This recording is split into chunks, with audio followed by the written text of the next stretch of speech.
It seems like we live in an epidemic of anxiety.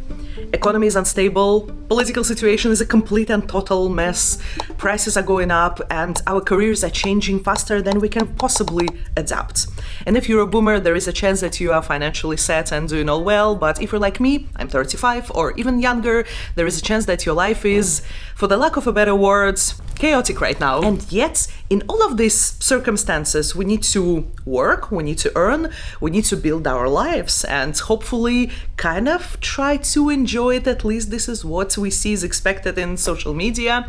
And it's kind of hard to do when you're in a constant state of panic. And I'm not talking today about how to be blissfully unbothered and not care for anything. No, I'm talking about the level of calm that we need to practically operate in our lives. For example, I'm a senior manager, which means I manage other managers. And for me, the cost of panic can be incredibly high. And if I fail to keep myself calm, it will affect not only myself, but also my team, people around me, people I work with, which will make all of the problems that I face exponentially worse. And this is one of the reasons why it is even important to remain calm. I'm sure you've met these people. They enter the room, and because of their calmness, their kind of composure, it seems like everything is calming down. Okay, we're not panicking. Okay, let's see what's the problem. We got this. And the other way around, there are people who are so emotionally expressive in their panic that it's really hard not to freak out around them. And this is a blessing and a curse of emotional people, because they are positively and negatively contagious to others. So the rule is, calmness is contagious, but so is panic. So our reaction defines the emotional tone for everyone around us. But when we look at these visibly calm people, we cannot help but wonder, how? Are they like blissfully unaware that we're in a high pressure situation? Do they just suppress their stress that well? Or maybe they build differently and they just don't experience this pressure and the stress the way we do? And the right answer is actually neither of those three. These magical people have a skill of processing the stress and acting on it. And this is what I'm going to teach you today. I will give you a situation and 3 possible reactions, and your job would be to think which reaction is the most natural to you. Imagine that you're driving to the office. You're reaching the office and you're right now parking in a parking lot. And while parking, you just realize that you hit someone else's car. You look in the mirror and you see that this is a car of your boss. And your boss is in the car. They leave the car and they're not looking very happy. Reaction number 1. You jump out of the car. You start talking to your boss with a really loud voice, not necessarily blaming them or anything, but just it comes off naturally.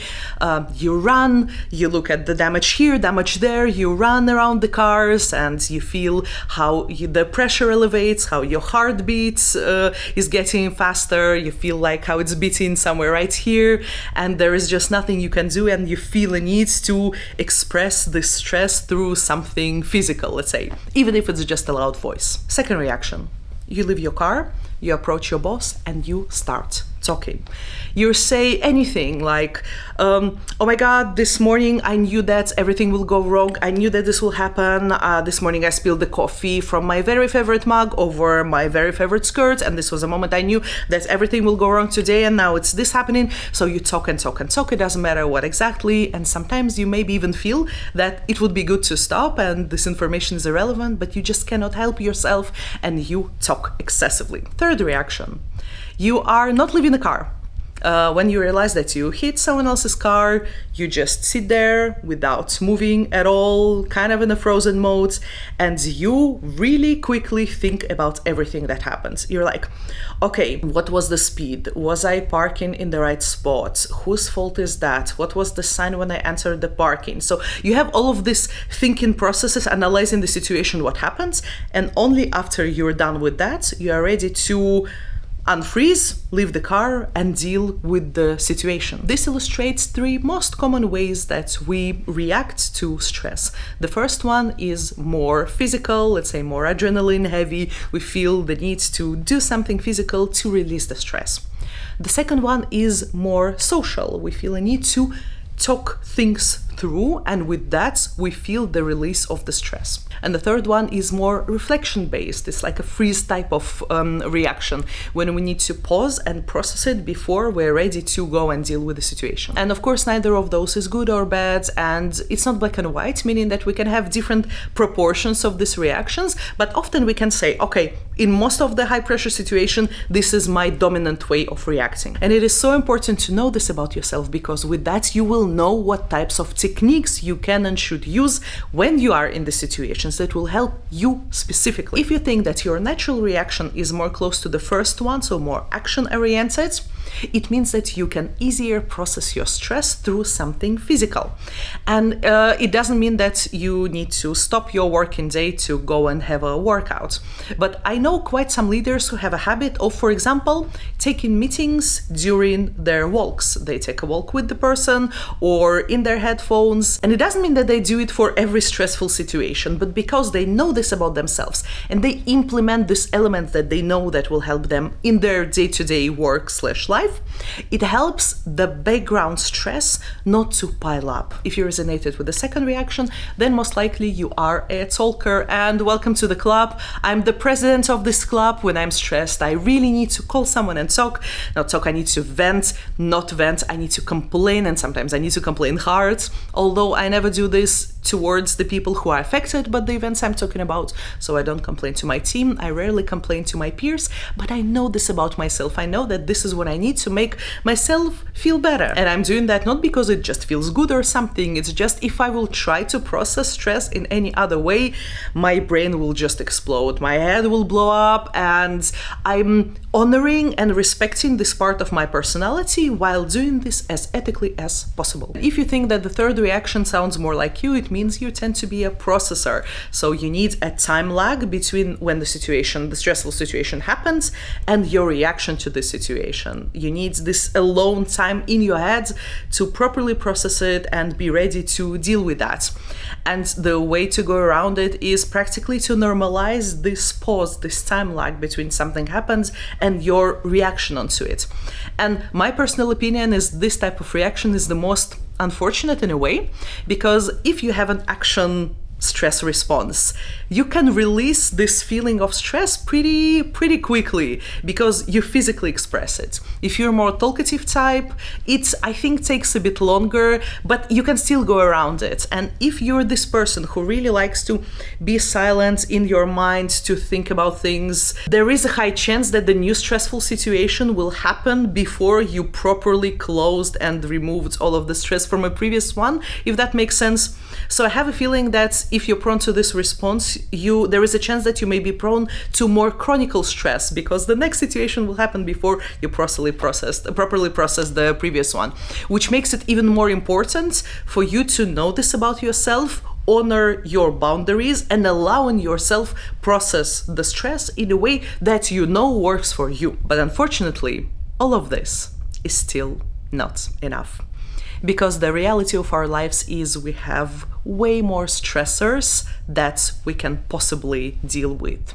And the second skill, on top of knowing what is our personal go-to stress response, is to choose with which stressors to even interact in the first place. Calm people are not just magically unbothered, but they don't feed every single irritation around them. They don't allow themselves to get all worked up because of every single small tiny thing. How do they do that? It's because they have their priorities in front of them. So every time something happens, they make judgments. Is it important or is it not? Not all urgent requests are equally important requests.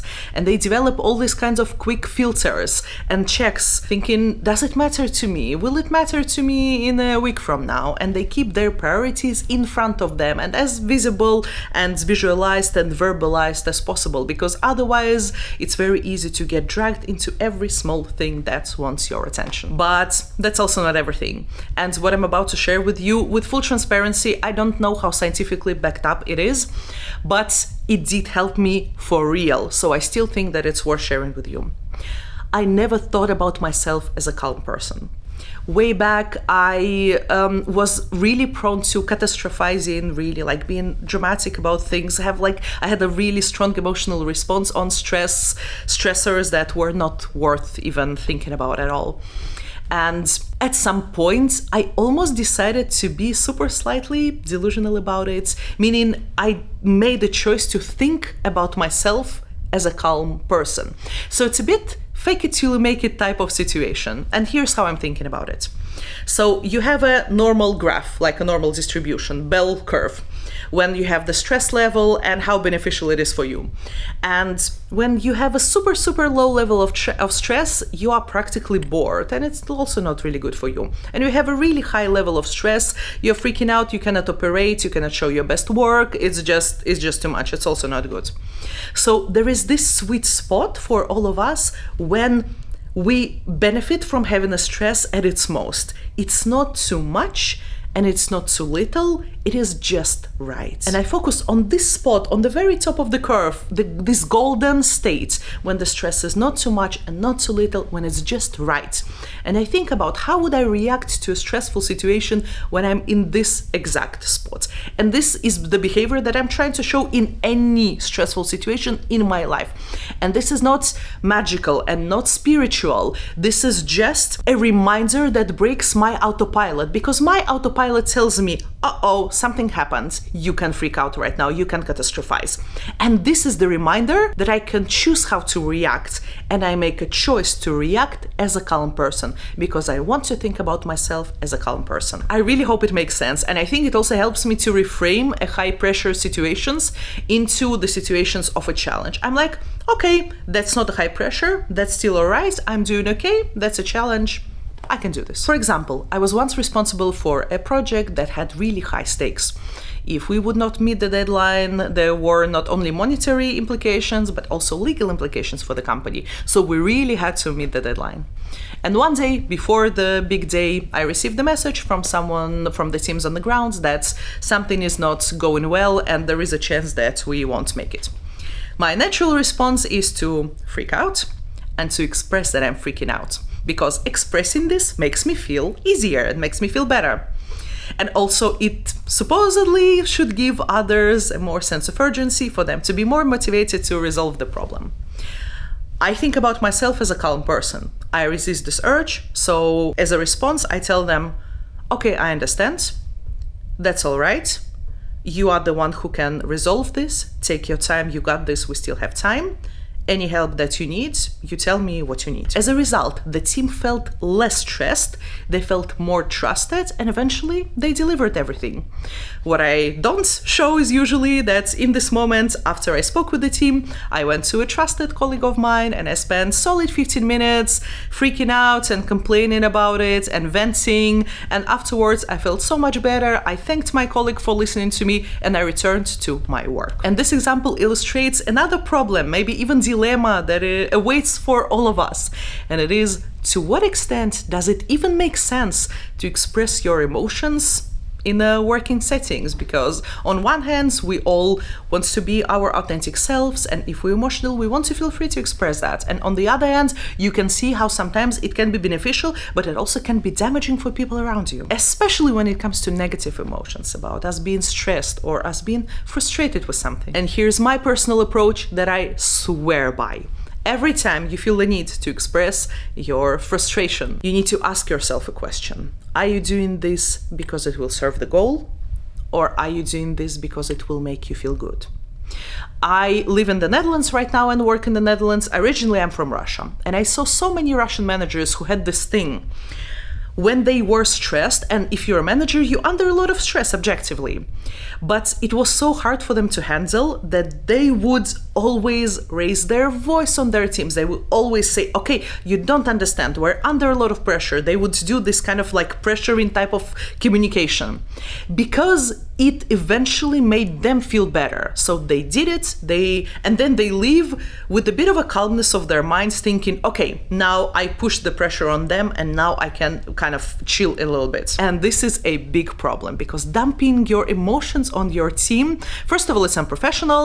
Second of all, it kind of destroys the trust between you and your people. And it's practically selfish. It does not help them in any way. So many managers think that these people just don't have a sense of urgency. If something is important, people know that, and people are not stupid. You're just doing that because it will make you feel better, and it's not worth it. And as a manager, you just shouldn't do that. If you know that this is your natural stress response, you need to arrange it for yourself, but in a way that will not be damaging for people who this situation is impacting. So eventually I use this question for what underlying reason do I want to express the frustration? Is it to make myself feel better, or does it serve a goal and actually, increases a sense of urgency? This serves me a little bit as a compass when I need to decide if I want to express something or not. But the thing is, sometimes staying calm is still not enough. And here's what I mean. Sometimes when we freak out, when we panic, we make things worse. But quite often, our response is not the root cause of the problem. It's the environment, it's the systematic issues in, for example, companies that we work for. I don't want for you to think that staying calm equals tolerating dysfunction or something problematic. It's the other way around. Staying calm helps us to be in the right mindset and the right state to address it in the best way. When we're calmer, we convey the message in a more clear way, and it helps others to understand what we want from them easier. And I'm not saying about being completely emotionless. With full honesty, sometimes some emotional aspect in message can even help when you need to resolve something, and it is a good thing. But I'm not talking about that. I'm talking about the situations where you are so consumed by stress that you cannot control it. And all of the things that I spoke in this video are the ways how you can control it. But don't think that being calm means you're not making the change that you need to do. Being calm equips you to make this change more efficiently. So all in all, let's not see being calm as a personality, and let's approach it as a skill that you can train if you want to. Let's measure success of ourselves and others, not by how constantly busy they are, but by the results that we want to achieve. Also, maybe we need to stop rewarding a crisis-driven behavior, because crisis happens, it's normal, it's all right, but we should not live in a constant situation of crisis. If it happens, we need to invest into systems, habits, all types of measures for us to prevent the crisis and not just to live in a constant state of it. And remember that chaos around us never stops, but we have a power over choosing how much of this chaos we allow in. And by the way, I recently filmed a video that took literally years for me to create, and it's about everything I learned on MBA, so it can potentially save you lots of money. So check it out if you like, somewhere here or there. And with that, thank you for watching my video, and I hope to see you in my next one.